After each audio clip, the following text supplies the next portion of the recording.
ABC Listen. Podcasts, radio, news, music and more. Hi, I'm Patricia Carvelis, the host of Politics Now. And throughout the week on the podcast, I'm joined by the brightest political minds at the ABC to wade through the political spin and bring you the analysis you need to know. They clearly think there's a political upside in looking tough on this. We go beyond the headlines, digging into the key political stories of the day and making sure we have a little bit of fun along the way. It will be, personal favourite of mine, shovel ready. So the shovel is ready to enter the ground. It's called Politics Now and you can find it on ABC Listen.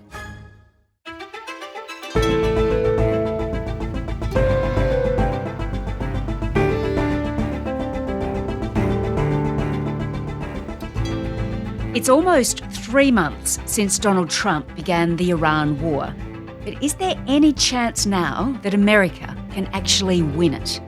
Or does the US president need to walk away and accept he achieved few of his shifting objectives?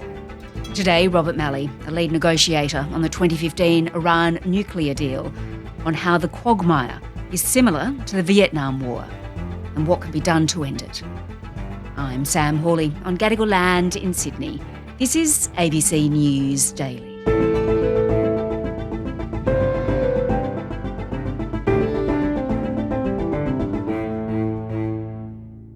Robert, President Trump, he is continually threatening Iran with a full-scale assault if it doesn't reach an acceptable deal, before, of course, then backing down. It's becoming like a never-ending cycle at this point, isn't it? It is, and as I'm trying to do, but I find almost impossible to achieve, is to ignore everything the president says, because the same day he'll say that we are an inch away from a deal. He'll say that there's no need for a deal because Iran has been vanquished, and he'll also say that the Iranian leaders with whom he's dealing are very smart.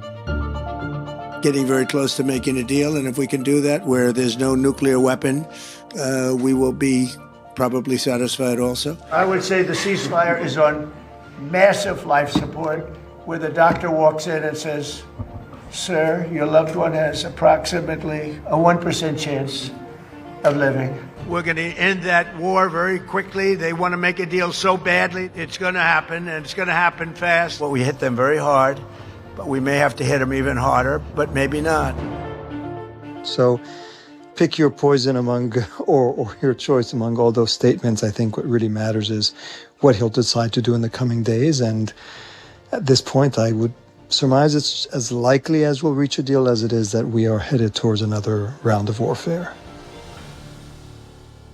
Gosh, all right, yes, and he changes his mind and his objectives continually, daily, hourly. He communicates them through his social media platform, often very long, rambling posts. Just tell me, what do you think Iran makes of all of that? How does it perceive this? Well, I mean, I suspect that they don't take it as seriously as it did at the beginning because there have been so many of these announcements that have not been followed up.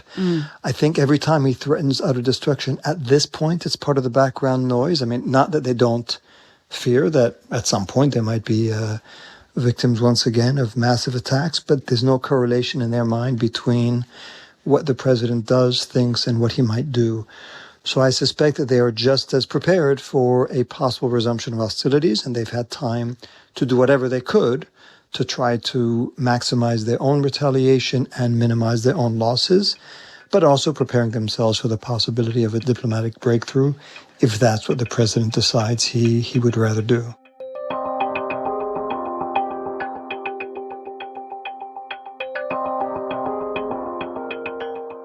All right, well, Robert, what I want to consider with you now is whether, as much as he might want to declare victory, Donald Trump can actually win this war. So let me first say, nothing will justify in my mind a war that was unlawful, unnecessary, and unjustified from day one.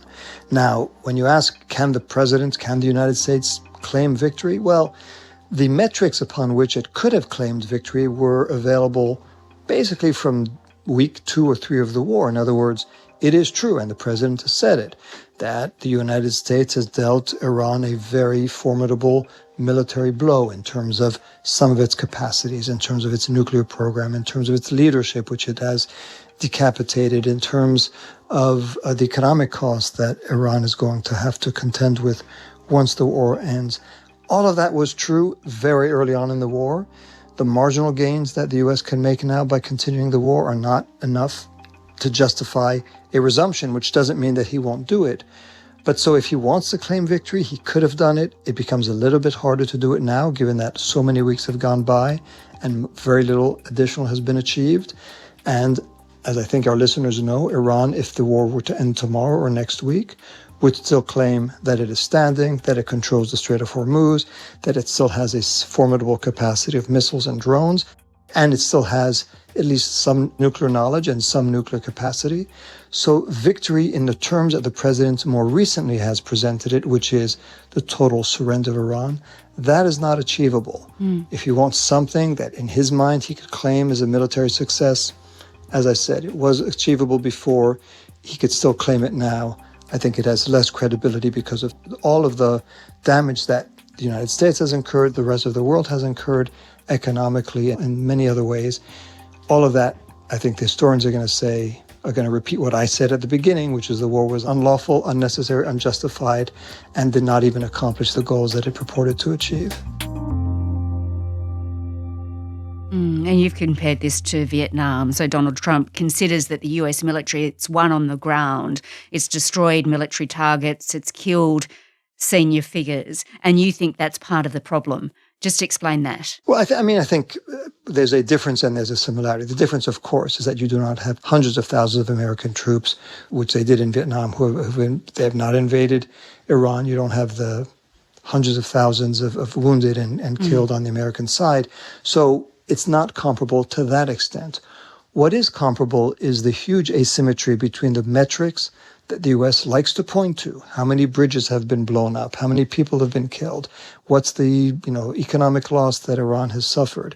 And all of that, if you go back and look at the history books, those are the kind of metrics that President Johnson, President Kennedy, their respective secretaries of defense would like to tout and say, look how well we're doing. And yet they were not winning the war because their war had objectives that the Viet Cong, the Vietnamese, could thwart at every turn. Same here. The U.S. could have all the metrics it wants, and the president is very proud to recite them. But when it comes to the genuine objectives of the war, which is either to change the nature of the regime in Iran or to make them utterly capitulate and surrender, those things are not going to be achieved. And this is really, in some ways the first globalized guerrilla warfare, that an asymmetric warfare that Iran is waging. In any such warfare, what matters is for the great power, the U.S., anything short of victory is defeat.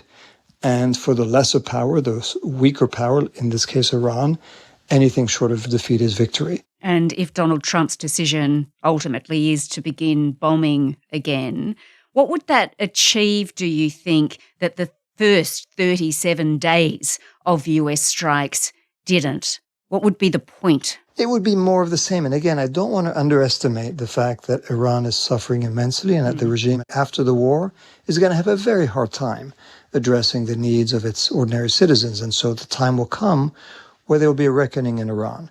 But again, just take a picture of the war itself. Yes, the U.S. could bomb more bridges and more electrical infrastructure and more petrol infrastructure, all of which, or some of which at least, would qualify as war crimes. So all of it would make Iran suffer more economically. It would not bend its political will. As of the time we speak, the indications are perhaps there's a better chance for diplomacy, but we know that we've been here before. Many times the mediators have said we're close to a deal, and many times at the last minute, the U.S. has pulled the rug from underneath the feet of the diplomats and said, not good enough. We're not going to sign. And the Strait of Hormuz, that's a huge problem. Of course, it's having an economic impact around the world, including on Iran. How is that solved? Well, first, I'd say, where we are as of the moment we speak, it's a situation of neither war nor peace, but countless innocent victims. And those victims are people not just in the Gulf, not just in Iran, certainly not just in the United States. They are all over the world because they're paying for higher energy costs, shortages of fertilizers, shortages of food. So, and this is going to have a cascading effect. So many people are paying the price for a war that the U.S. unlawfully started, and that is not ended yet for them because the Strait of Hormuz is still closed. Yes, it's imposing a cost on Iran, but it believes that by asserting its authority over the strait, it will be able to impose some kind of post-war mechanism through which it will extract, call it a toll, call it some kind of financial benefit that may be distributed among Gulf Arab countries, but it believes that it will get something out of the Strait of Hormuz that it was not getting before in terms of economic relief. It certainly won't be enough to make up for the losses that they've incurred, but long term they believe that that's a strategic asset that the war didn't invent, but that the war handed them, and they're not about to give up.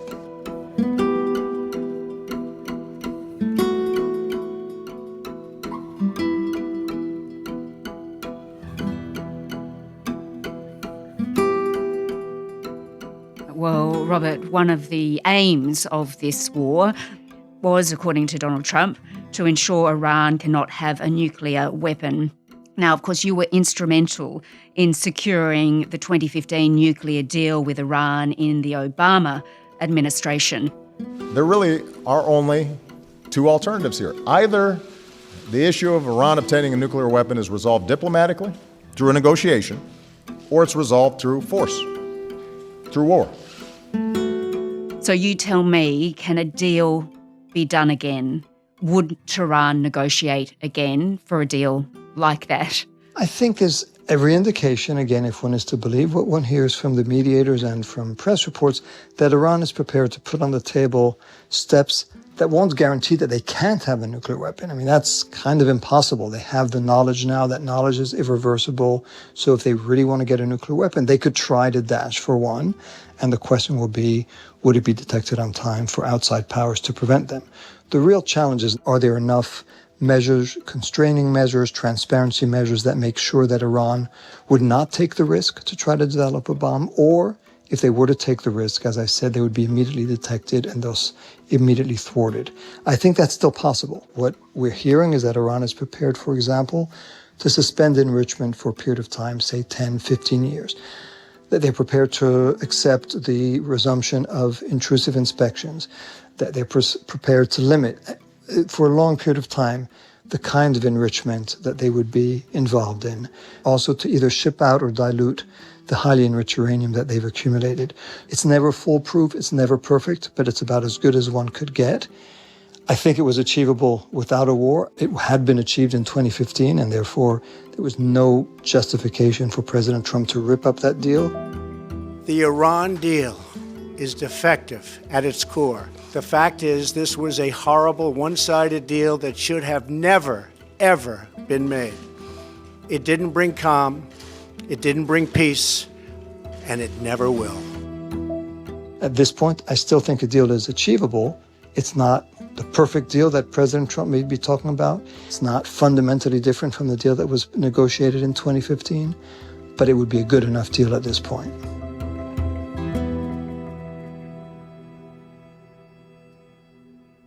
In that case, though, if a diplomatic deal is done, does America still lose? I mean, define victory. For me, the war was lost the moment it was waged because it had no justification, no legality. And so I can't look at a war like that and say it's going to be won, particularly when the terms, the objectives were vague, were ill-defined, and were constantly changing, and often approached sort of degrees of unrealism, such as regime change or capitulation of the regime. So those objectives were never achievable. I will never look back at this war as a victory. But I do think there's at least now a way to end the war, open the Strait of Hormuz under terms that would still have to be dealt with, and guaranteeing that Iran is not in a position to try to dash for a bomb. If those are the objectives, I think those could be met. If the objectives are changing the nature of the regime, stopping it from developing ballistic missiles, stopping it from developing drones, stopping it forever to enrich uranium, those objectives are impossible. But again, if their objectives are more modest, they are achievable, and they would have been achievable even without the war. Finally then, what sort of Iran are we left with? And that's obviously a great question. In the short term, I think we're left with an Iran that will feel emboldened, that will feel that it was vindicated in its approach, that it was able to stand up not just to the strongest military in the world, but also to the strongest military in the region, Israel, which is also one of the strongest militaries in the world, and that it proved, thanks to its asymmetric form of power and its resilience, that it sustained those formidable militaries. And you now have in power in Iran a group of people. They're more militaristic. They're probably in some ways a more hardline. I don't particularly like that term, but let's use it for convenience sake. Those are the people who'll be in power. But what I was saying earlier, I think, is still true, which is the whatever rush that this group will get from having survived the war, how long will that rush last when 6 months, a year, 2 years after the war ends, they have to contend with a populace that was very upset even before the war because of the economic conditions. There's going to be great unrest when they see that the basic necessities of everyday life cannot be met by this regime. And so, strong regime, hardline regime, but a regime that's going to face very, very tough, perhaps existential questions, which will become even more existential when the war ends. Robert Malley was a lead negotiator on the 2015 Iran nuclear deal, and he's a professor at Yale University. This episode was produced by Sydney Peed. Audio production by Sam Dunn. Our supervising producer is David Cody. I'm Sam Hawley. ABC News Daily. We'll be back again on Monday. Thanks for listening.